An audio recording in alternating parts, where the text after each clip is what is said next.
कोशिशें हैं बढ़िया नहीं क्या होते मैं वो अनुकरणीय हैं और सबको जगाने वाली हैं। उनके अभियान में आप लोग जुड़े हैं तो सबसे ज्यादा बधाई के पात्र आप लोग हैं। मैं आपका हृदय से आभारी हूँ कि आपने मुझे यहाँ पर बुलाया।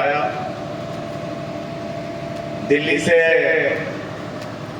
रघु जी के साथ चलकर आए रेलवे के पूर्व अधिकारी और हम लोगों के संघर्षों के साथी मुकेश भाई।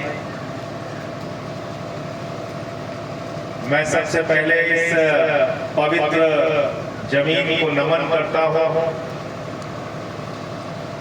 लोकनायक जयप्रकाश नारायण की कर्मभूमि को जन्मभूमि को नमन करता हूँ। वो लोकनायक जयप्रकाश नारायण जिन्होंने संपूर्ण क्रांति का नारा देकर 1977 में सत्ता का परिवर्तन करने का काम किया और कहा कि तानाशाही देश में नहीं चलेगा, आपातकाल देश में नहीं चलेगा। और हम तो शायद कहानियां सुनते हैं, यहाँ कुछ लोग जरूर होंगे उस घटना के साक्षी, लेकिन उस आपातकाल के खिलाफ लड़ते हुए जो शख्स 2 साल तक जेल की सलाखों के पीछे रहे उनका नाम है रघु ठाकुर। उस आपातकाल के खिलाफ इन्होंने भी जेल के अंदर रह के संघर्ष किया गया। और इतना ही नहीं, आज तो जेल जाने से नौजवान डरता है, लाठी खाने से नौजवान डरता है, मुकदमा लिखवाने से नौजवान डरता है, पुलिस की वर्दी देख के नौजवान डरता है। ये वो शख्स है रघु ठाकुर जिन्होंने उस समय की प्रधानमंत्री इंदिरा गांधी का पुतला जेल के अंदर फूंका था। जेल के अंदर आपातकाल के खिलाफ लड़ाई लड़ी। क्यों लड़ाई लड़ी? क्योंकि जनता के अधिकारों को छीना जा रहा था। क्यों लड़ाई लड़ी? क्योंकि लोकतंत्र को खत्म किया जा रहा था। क्यों लड़ाई लड़ी? क्योंकि बाबा साहब डॉक्टर भीमराव अम्बेडकर के द्वारा लिखे गए संविधान को और डॉक्टर राम मनोहर लोहिया के सपनों को कुचला जा रहा था। उसके खिलाफ लड़ाई लड़ने का काम ऐसे नेताओं ने उस वक्त किया। मैं नमन करता हूँ रघु ठाकुर जी को, मैं नमन करता हूँ लोकनायक जयप्रकाश नारायण जी को और उन तमाम समाजवादियों को जिन्होंने संघर्ष करके इस देश से आपातकाल को मिटाने का, खत्म करने का काम किया। मैं नमन करता हूँ आप सबसे। ये समान शिक्षा की वकालत कोई आज की बहस नहीं है मेरे दोस्तों। हिंदुस्तान के प्रख्यात समाजवादी नेता डॉक्टर लोहिया ने नारा दिया था सबसे पहले, राष्ट्रपति हो या चपरासी की संतान, सबको शिक्षा एक समान। ये नारा था डॉक्टर लोहिया का। और इस नारे के पीछे की सच्चाई क्या थी?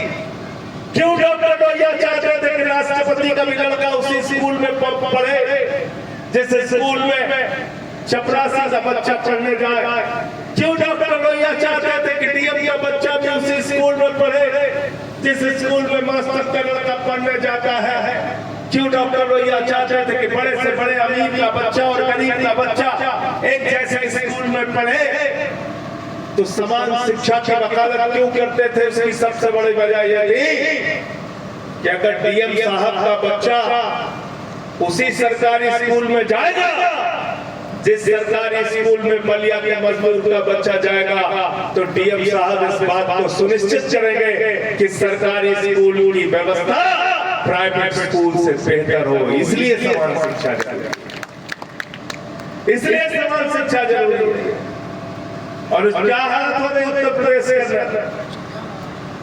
बाबा जी और उनकी पार्टी बड़ी बड़ी बातें करती है, लेकिन उत्तर प्रदेश के बारे में केंद्र की सरकार ने संसद के अंदर आंकड़ा दिया। मैंने संसद के अंदर सवाल पूछा था, वो आंकड़ा देखने के बाद सवाल पूछा था और जयंत चौधरी जी जो शिक्षा राज्य मंत्री हैं उनका जवाब आया था कि उत्तर प्रदेश में प्राइमरी स्कूल तक की शिक्षा में पूरे देश से 11 लाख बच्चों ने सरकारी स्कूल की शिक्षा एक साल में छोड़ी है। और 11 लाख बच्चों में सबसे अधिक संख्या जिस राज्य की है। शर्म आती है सोचकर, हम यहाँ हिंदू मुसलमान की बात करते हैं, हम दो धर्मों के बीच में झगड़ा कराने की बात करते हैं, लेकिन अपने बच्चों के भविष्य के बारे में नहीं सोचते। 8 लाख बच्चे सरकारी स्कूल की शिक्षा से 1 साल के अंदर वंचित हो गए। प्राइमरी स्कूल के अंदर आसाम दूसरे नंबर पर था, 65,000, तीसरे नंबर पर झारखंड और दूसरे राज्य थे। लेकिन अब कल्पना कीजिए, उत्तर प्रदेश में 8 लाख बच्चे सरकारी स्कूल छोड़कर प्राइमरी तक की जो शिक्षा पाते थे वो चले गए, इसलिए कि वहां शिक्षा की व्यवस्था अच्छी नहीं थी। क्या ये हमारे लिए शर्म की बात नहीं? क्या हमारे लिए सोचने की बात नहीं? क्या हमारे लिए आंदोलन करने की बात नहीं? क्या हमारे लिए संघर्ष करने की बात नहीं? आज रोजगार के मुद्दे पर हम सड़क पर नहीं उतरते, शिक्षा के मुद्दे पर हम सड़क पर नहीं उतरते, महंगाई के सवाल पर हम सड़क पर नहीं उतरते, सड़क के सवाल पर हम सड़क पर नहीं उतरते, किसानी के सवाल पर हम सड़क पर नहीं उतरे, पानी के सवाल पर हम सड़क पर नहीं उतरे। आज सरकारों ने ऐसा माहौल बना दिया है, हर चीज बर्दाश्त करने की क्षमता हमारे अंदर पैदा हो गई है। अगर हम इस क्षमता को कम नहीं किए और सारे अत्याचार को सहने लगे, बर्दाश्त करने लगे, तो याद रखना तानाशाही ऐसे ही आती है। इसलिए जहां कहीं भी जुल्म हो, अत्याचार हो, अन्याय हो, जितनी भी आपकी ताकत है, उस ताकत के खिलाफ आवाज उठाने का काम कीजिए, संघर्ष करने का काम कीजिए, लड़ाई लड़ने का काम कीजिए। संसद में है तो वहां आवाज उठाइए, सड़क में है तो वहां आवाज उठाइए, विधानसभा में है तो वहां आवाज उठाइए, जिला पंचायत में है तो वहां आवाज उठाइए। आवाज तो उठनी चाहिए, आवाज जुल्म के खिलाफ, जाति के खिलाफ, अन्याय के खिलाफ, अत्याचार के खिलाफ उठनी चाहिए। और तभी हम लोहिया के सपनों को सच कर पाएंगे, तभी हम लोकनायक जयप्रकाश नारायण की संपूर्ण क्रांति का सपना सच कर पाएंगे, तभी हम बापू के रास्ते पर चलने का प्रयास कर पाएंगे, और तभी समाजवाद की जो सोच थी उसको जमीन पर उतारने का काम कर पाएंगे। समाजवाद की विचारधारा, समानता की विचारधारा समाज में धीरे धीरे खत्म होती जा रही है। अमीर और गरीब के बीच की खाई के बारे में कल्पना करेंगे तो आपके रातों की नींद उड़ जाएगी। चंद उद्योगपति देश के अंदर है जिनके पास लाखों करोड़ रुपए का कर्जा भी है, संपत्ति भी है, उनको कोई बोलने वाला नहीं है।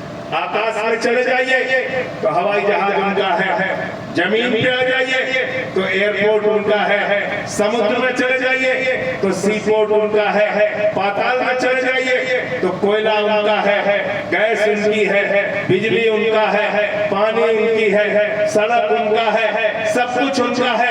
आकाश से लेकर पाताल तक चंद लोगों का कब्जा हो गया है, सारी संपत्तियों पे उनका कब्जा हो गया है। शिक्षा हो, स्वास्थ्य हो, बिजली हो, पानी हो, निजीकरण के नाम पर इस देश के भविष्य को बर्बाद करने का काम किया जा रहा है। इसलिए मैं आपसे कहने के लिए आया हूँ, इस अंधेरे में दिया जलाने का काम राधे श्याम और उनके साथी कर रहे हैं। इस अंधेरे में दिया जलाने का काम इस जेपी की धरती के नौजवान कर रहे हैं। उनका साथ देना और उनके साथ मिलकर इस अभियान को, इस लड़ाई को आगे पहुंचाने का काम कीजिएगा। राधे श्याम जी अपने प्रयासों से कभी साइकिल यात्रा लेके जंतर मंतर पहुंचते हैं, कभी धरना देने के लिए पहुंचते हैं, कभी अनशन करने के लिए पहुंचते हैं। इनके छोटे छोटे प्रयास ये अपने व्यक्तिगत लाभ के लिए नहीं है, सब समाज के लिए लाभ के लिए है, इस क्षेत्र, इस जिले के लाभ के लिए है, उत्तर प्रदेश और देश के लाभ के लिए है। इसलिए समान शिक्षा की वकालत हम सब लोग इनके साथ मिलके मजबूती से करते हैं, और जब भी संसद में मौका मिलता है मैं इसकी आवाज को उठाने का काम करता हूँ। आगे भी आपके विषय को मजबूती से देश के सदन में उठाने का काम करूंगा।